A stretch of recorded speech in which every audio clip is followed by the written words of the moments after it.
नमस्कार। श्रीमद्वाल्मीकि रामायणे अरण्यकाण्डे एकपञ्चाशः सर्गः। इत्युक्तः क्रोधतां राक्ष तप्तकाञ्चनकुण्डलः राक्षसेन्द्रो अभिदुद्राव पतगेन्द्रम् अमर्षणः। जटायु के ऐसा कहने पर राक्षस राज रावण क्रोध से आंखें लाल किए अमर्ष में भरकर उन पक्षीराज की ओर दौड़ा। उस समय उसके कानों में तपाए हुए सोने के कुंडल झलमला रहे थे।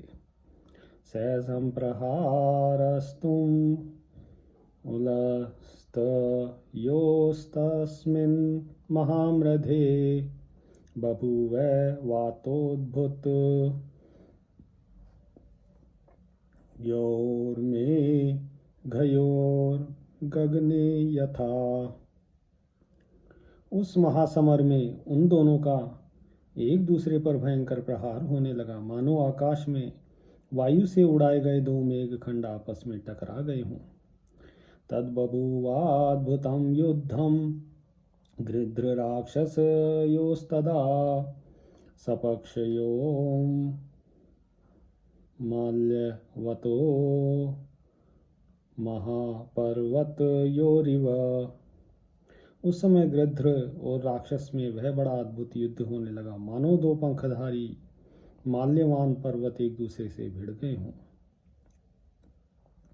ततो नालीक नाराच तीक्ष्णाग्रश्च विकर्णिभिः अभ्यवर्षन् महाघोरे गृधराजं महाबलम।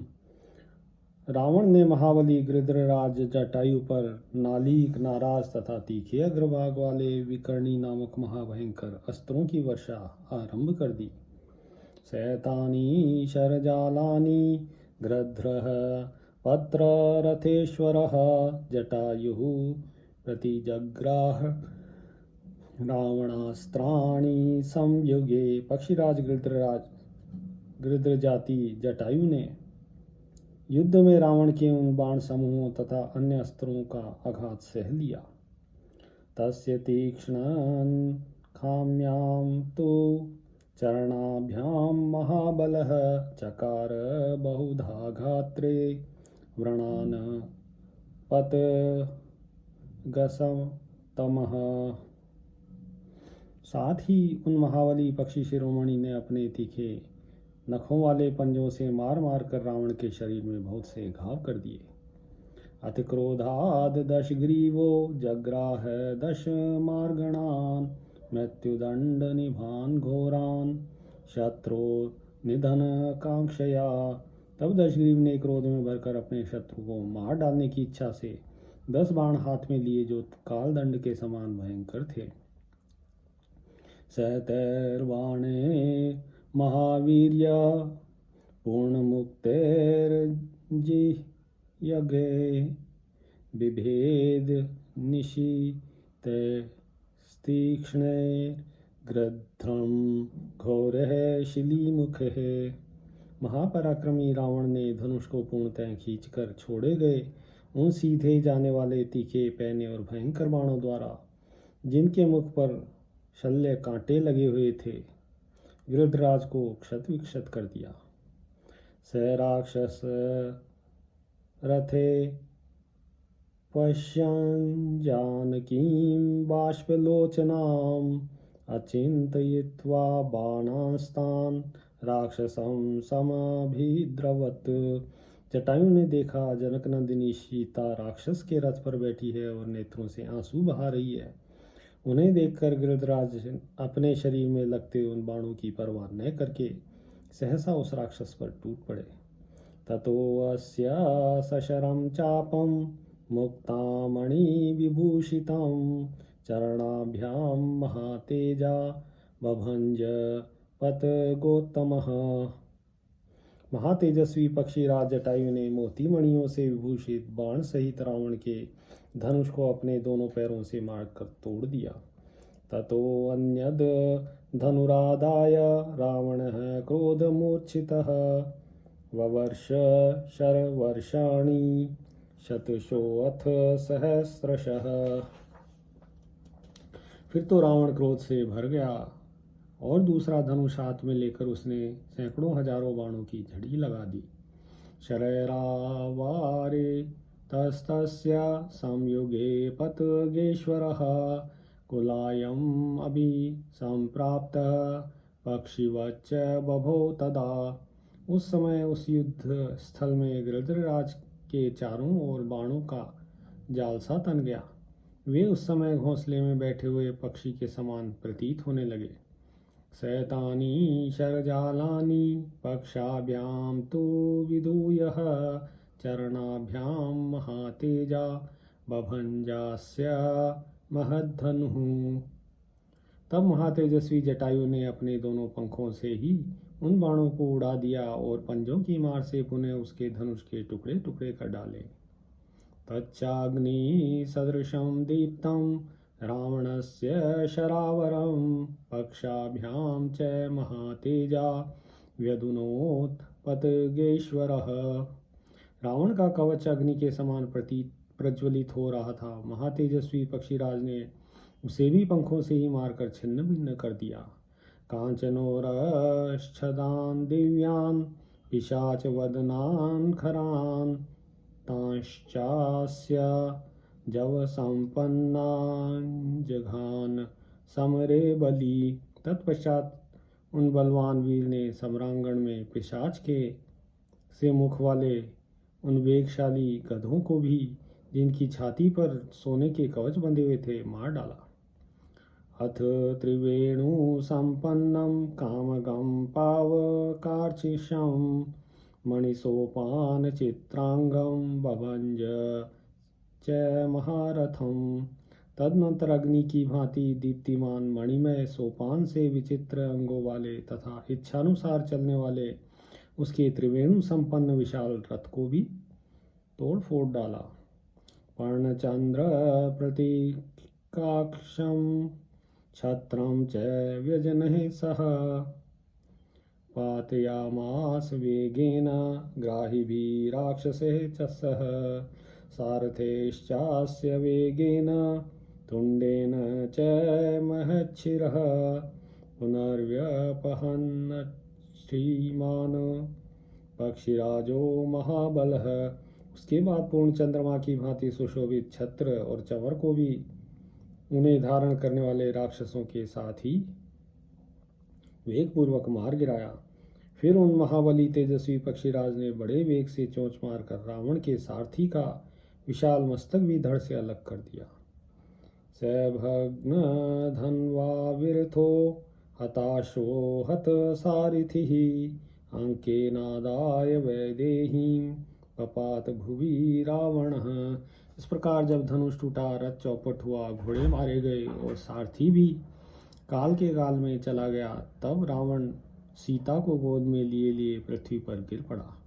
दृष्ट्वा निपतितं भूमौ रावणं भग्न वाहनं साधु साध्विति भूतानि गृध्रराजं पूजयन्। रथ के टूट जाने से रावण को धरती पर पड़ा देख सब प्राणी साधु साधु कहकर गृध्रराज की प्रशंसा करने लगे। परिश्रांतं तु तं दृष्ट्वा जर्या पक्षी यूथपम् उत्पात पुनर्हृष्टो मैथिलीं गृह्य रावणः।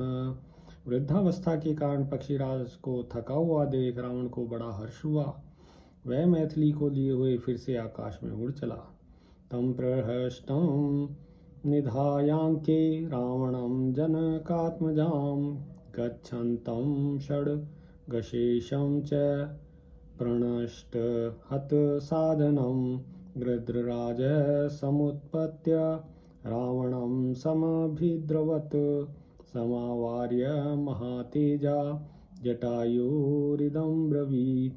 जनक किशोरी को लेकर जब रावण प्रसन्नतापूर्वक जाने लगा, उस समय उसके अन्य सब साधन तो नष्ट हो गए थे, किंतु एक तलवार उसके पास शेष रह गई थी। उसे जाते देख महातेजस्वी गृध्रराज जटायु उड़कर रावण की ओर दौड़े और उसे रोककर इस प्रकार बोले। वज्र संस्पर्श बाणस्य भार्यां रामस्य रावण अल्पबुद्धे हरसेनां वधाय खलु रक्षसां। मंदबुद्धि रावण, जिनके बाणों का स्पर्श वज्र के समान है, उन श्री राम की धर्मपत्नी सीता को तुम अवश्य राक्षसों के वध के लिए ही लेकर जा रहे हो। समित्र बंधु समात्यः सबलः परे सपरिच्छदः विषपानम् इवस्येतत् पिपासित इवोदकम्। जैसे प्यासा मनुष्य जल पी रहा हो, उसी प्रकार तुम मित्र बंधु मंत्री सेना तथा परिवार सहित यह विषपान कर रहे हो। अनुबंधं जानन्तः कर्मणाम विचक्षणः शीघ्रमेव विनश्यन्ति यथा त्वं विनशिष्यसि। अपने कर्मों का परिणाम न जानने वाले अज्ञानी जन जैसे शीघ्र नष्ट हो जाते हैं, उसी प्रकार तुम भी विनाश के गर्त में गिरोगे। बद्धस्त्वं कालपाशेन क्व गतस्तस्य मोक्षसे वधाय बडिशं गृह्य सामिशं जलजो यथा। तुम कालपाश में बंध गए हो, कहाँ जाकर उससे छुटकारा पाओगे। जैसे जल में उत्पन्न होने वाला मत्स्य मांसयुक्त बंसी को अपने वध के लिए ही निगल जाता है, उसी प्रकार तुम भी अपने मौत के लिए ही सीता का अपहरण करते हो। नहीं जातु दुराधर्षो काकुस्थो तव रावण दर्शनं चाश्रमस्यास्य क्षमिष्येते तु राघवो। रावण, कुकुत्स कुलभूषण श्री रघुनंदन राम और लक्ष्मण दोनों भाई दुर्धर्ष वीर हैं। वे तुम्हारे द्वारा अपने आश्रम पर किए गए इस अपमानजनक अपराध को कभी क्षमा नहीं करेंगे। यथा त्वया कृतं कर्म भीरुणा लोकगर्हितं तस्कराचरितो मार्गो नैष वीर निषेवितः। तुम कायर और डरपोक हो, तुमने जैसा लोक निंदित कर्म किया है वह चोरों का मार्ग है। वीर पुरुष ऐसे मार्ग का आश्रय नहीं लेते। युध्यस्व यदि शूरो असि मुहूर्तं तिष्ठ रावण शयिष्यसे हतो भूमौ यथा भ्राता खरस्तथा। रावण, यदि शूरवीर हो तो 2 घड़ी और ठहरो और मुझसे युद्ध करो, फिर तो तुम भी उसी प्रकार मरकर पृथ्वी पर सो जाओगे जैसे तुम्हारा भाई खर सोया था। परेत काले पुरुषो यत् कर्म प्रतिपद्यते विनाशायात्मनो अधर्म्यम प्रतिपन्नो असि कर्म तत्। विनाश के समय पुरुष जैसा कर्म करता है, तुमने भी अपने विनाश के लिए वैसे ही अधर्मपूर्व कर्म को अपनाया है। पापानुबंधो वयस्य कर्मणः को नु तत्पुमान् कुर्वीत लोकाधिपतिः स्वयंभूर्भगवानपि। जिस कर्म को करने से कर्ता का पाप के फल से संबंध होता है, उस कर्म को कौन पुरुष निश्चित रूप से कर सकता है। लोकपाल इंद्र तथा भगवान स्वयंभू ब्रह्मा भी वैसा कर्म नहीं कर सकते। एवं उक्त्वा शुभं वाक्यं जटायुस्तस्य रक्षसः निपपात भृशं पृष्ठे दशग्रीवस्य वीर्यवान् तं गृहीत्वा नखस्तीक्ष्णैर्विदधार समन्ततः अधिरूढो गजारोहो यथा स्याद्दुष्टवारणम्। इस प्रकार उत्तम वचन कहकर पराक्रमी जटायु उस राक्षस दशग्रीव की पीठ पर बड़े वेग से जा बैठे और उसे पकड़कर अपने तीखे नखों द्वारा चारों ओर से चीरने लगे, मानो कोई हाथीवान किसी दुष्ट हाथी के ऊपर सवार होकर उसे अंकुश से छेद रहा हो। विददार नखेरस्य तुंडम पृष्ठे समर्पयन् केशांश्चोत्पाटयामास नखपक्षं मुखायुधः। नख, पांव और चोंच ये ही जटायु के हथियार थे। वे नखों से खरोसते थे, पीठ पर चोंच मारते थे और बाल पकड़कर उखाड़ लेते थे। स तथा गृध्रराजेन क्लेश्यमानो मुहुर्मुहुः अमर्षस्फुरी तुष्टः सन् प्राकंपत च राक्षसः। इस प्रकार जब गृध्रराज ने बारंबार क्लेश पहुंचाया, तब राक्षस रावण कांप उठा। क्रोध के मारे उसके होठ फड़कने लगे। संपरिष्वज्य वैदेहीं वामेनांकेन रावणः तलेनाभिजघानार्तो जटायुं क्रोधमूर्छितः। उस समय क्रोध से भरे रावण ने अत्यंत पीड़ित हो जटायु पर तमाचे का प्रहार किया। जटायुस्तं अतिक्रम्य तुण्डेनास्य खगाधिपः वामबाहून् दशतदा व्यपाहर दरिंदमः। परंतु उस वार को बचाकर शत्रुदमन गृध्रराज जटायु ने अपनी चोंच से मार मार कर रावण की 10 बाईं भुजाओं को घायल कर दिया। संचिन्न बाहो सद्यो वै बाहवः सहसा भवन विषज्वालावलीयुक्ता वल्मीकादिवपन्नगः। उन बाहों के कट जाने से पर बांबी से प्रकट होने वाले विष की ज्वाला मालाओं से युक्त सर्पों की भांति तुरंत दूसरी नई भुजाएं सहसा उत्पन्न हो गईं। ततः क्रोधाद् दशग्रीवः सीतामोत्सृज्य वीरवान् मुष्टिभ्यां चरणाभ्यां च गृध्रराजं पोथयत्। तब पराक्रमी दशानन ने सीता को तो छोड़ दिया और गृध्रराज को क्रोधपूर्वक मुक्कों और लातों से मारना आरंभ किया। ततो मुहूर्तं संग्रामो बभूवातुलवीर्ययोः राक्षसानां च मुख्यस्य पक्षिणां प्रवरस्य च। उस समय उन दोनों अनुपम पराक्रमी वीर राक्षसराज रावण और पक्षीराज जटायु में 2 घड़ी तक घोर संग्राम होता रहा। तस्य व्यायच्छमानस्य रामस्यार्थे स रावणः पक्षौ पादौ च पार्श्वौ च खड्गम् उद्धृत्य सोऽच्छिनत्। तदनंतर रावण ने तलवार निकाली और श्री रामचंद्र जी के लिए पराक्रम करने वाले जटायु के दोनों पंख, पैर तथा पार्श्व भाग काट डाला। सच्छिन्न पक्षः सहसा राक्षसा रौद्रकर्मणा निपपात महागृध्रो धरण्यामल्पजीवितः। भयंकर कर्म करने वाले उस राक्षस के द्वारा सहसा पंख काट लिए जाने पर महागृध्र जटायु पृथ्वी पर गिर पड़े। अब वे थोड़ी देर के ही मेहमान थे।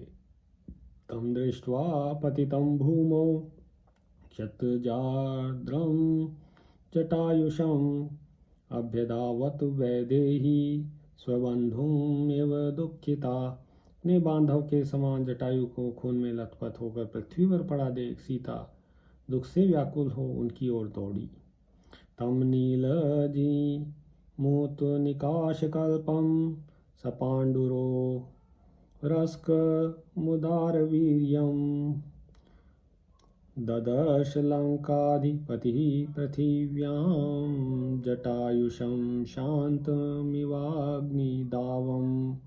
जटायु के शरीर की कांति नीले मेघ के समान काली थी। उनकी छाती का रंग श्वेत था। वे बड़े पराक्रमी थे, तो भी उस समय बुझे हुए दवानल के समान पृथ्वी पर पड़ गए। लंकापति रावण ने उन्हें इस अवस्था में देखा। ततस्तु तं पत्ररथं महीतले निपातितं रावणवेगं मर्दितं पुनश्च संग्रह्य शशिप्रभानना रुरोध सीता जनकात्मजा तदा। तदनंतर रावण के वेग से रौंदे जाकर धराशयी हुए जटायु को पकड़कर चंद्रमुखी जनक नंदिनी सीता पुनः उस समय वहाँ रोने लगी। इत्यार्षे श्रीमद् रामायणे वाल्मीकिये आदिकाव्ये अरण्यकाण्डे एकपञ्चाशत् सर्ग सियावर रामचंद्र पद जय शरणम।